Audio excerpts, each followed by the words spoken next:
Look at the number on the left of this screen. It is the electron's intrinsic magnetic moment, mapped out to 12 decimal places. That makes it one of the most precisely measured constants in human history. Now, look at the diagram on the right. That staggering level of modern precision traces its physical origins back to 1922 and a surprisingly crude, macroscopic setup known as the Stern Gerlach experiment. At the time, Otto Stern and Walter Gerlach were not looking for 12 decimal places. Their goal was simply to physically prove the concept of space quantization, the idea that atoms moving through a magnetic field are restricted to certain discrete orientations. By all physical metrics, they succeeded. They ran their test, analyzed the physical separation of the atoms on a glass plate, and calculated a magnetic moment of exactly 1 Bohr magneton. But their measurement created a paradox. They extracted the exact right magnitude, but they completely misunderstood the underlying physics, blinded by a hidden mathematical illusion. When Stern and Gerlach fired up their oven, they believed they were testing the spatial quantization of an electron's orbital angular momentum, the physical path the particle takes around the nucleus. Based on the existing Bohr model of the atom, they expected this orbital momentum to correspond to a specific quantum state, specifically an angular momentum quantum number of 1. The concept that the electron possessed its own internal angular momentum, a property we now call spin, was entirely unknown to them. Their calculation of 1 Bohr magneton was an accidental truth. It perfectly hid the electron's true intrinsic nature, meaning we have to look closely at exactly how they executed their methodology to see where the math deceived them. The entire experiment hinged on the specific physical element chosen to run through the machine, silver. This diagram of silver's atomic structure shows exactly why it was used. A silver atom has an electron configuration of krypton 4d10, 5s1. Notice this dense core of closed inner shells, which isolates a single unpaired 5s electron alone on the outer edge. Because those inner electron shells are fully filled and closed, their net angular momentum completely cancels out. That leaves only the solitary 5s electron to interact with the outside world. And because it resides in a spherical s orbital, its orbital angular momentum, denoted by the variable L, is exactly 0. Stern and Gerlach did not know about this L equals 0 property when they designed the experiment. They assumed the orbital angular momentum was at least 1.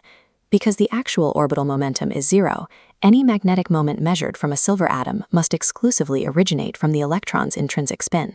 Without realizing it, they had built the perfect testbed for isolating a property they didn't know existed. To run the test, they vaporized silver in a high-temperature oven and fired a continuous beam of neutral silver atoms through a heavy metallic channel. This 3D model shows the critical mechanism inside that channel, an inhomogeneous magnetic field. The field isn't uniform. Instead, there is a severe vertical gradient, denoted here as the partial derivative of B with respect to Z. According to classical dipole physics, the silver atoms entering this gradient should have randomly oriented magnetic moments. The magnetic force should deflect them by varying degrees, spreading the beam into a continuous, unbroken vertical smear on the detector plate. But instead of a smear, the atoms struck the plate in exactly 2 distinct, sharply separated spots. This discrete splitting physically proved that the atoms were not randomly oriented. They were restricted to taking only specific, permitted orientations as they moved through the field.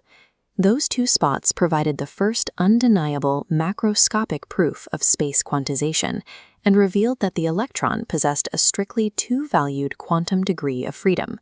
Seeing the 2 spots was just the physical observation.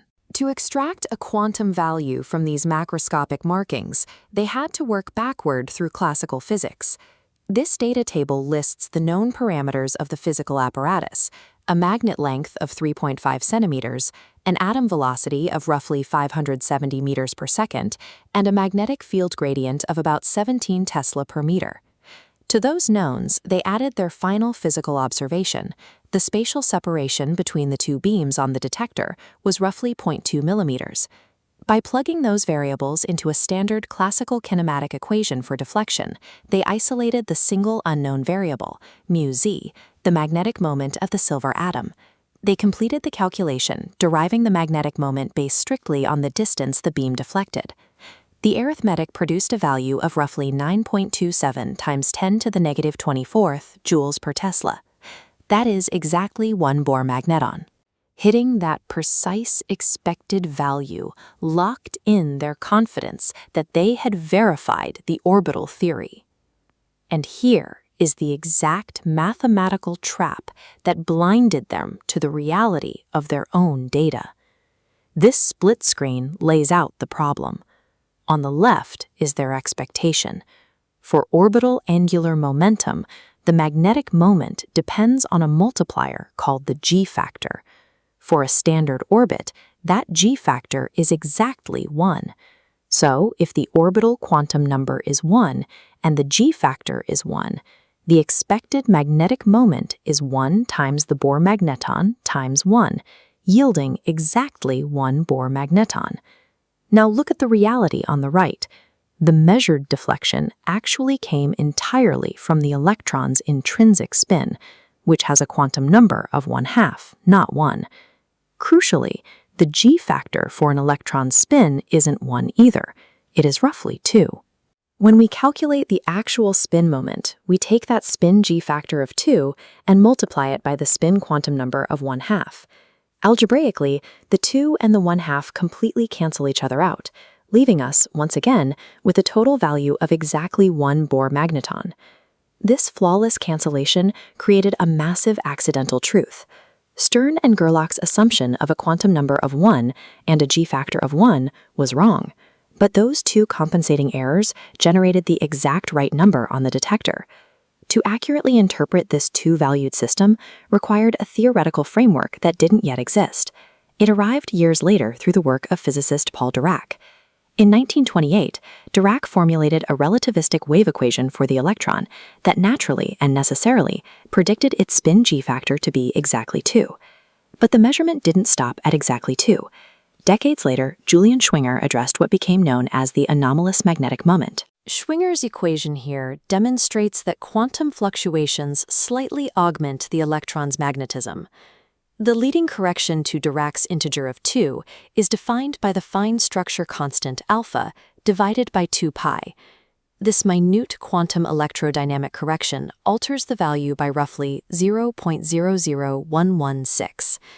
Tracking these exact microscopic deviations from Dirac's perfect integer allowed physicists to bridge the rigid constraints of early quantum mechanics with the dynamic fields of modern quantum electrodynamics. Today, when we factor in all of those quantum corrections, the g-factor of the electron spin divided by 2 sits at exactly 1.00115965218059. Every single one of those decimal places has been strictly verified by experiment, and that lineage of precision traces directly back to a 0.2 millimeter gap measured on a glass plate in 1922. The progression from that initial laboratory observation to our modern theoretical understanding illustrates a core mechanism of physics. Unresolved physical anomalies force us to invent new mathematics to explain them. Ultimately, the most rigorously tested number in all of physics was born from the most perfect mathematical mistake in scientific history.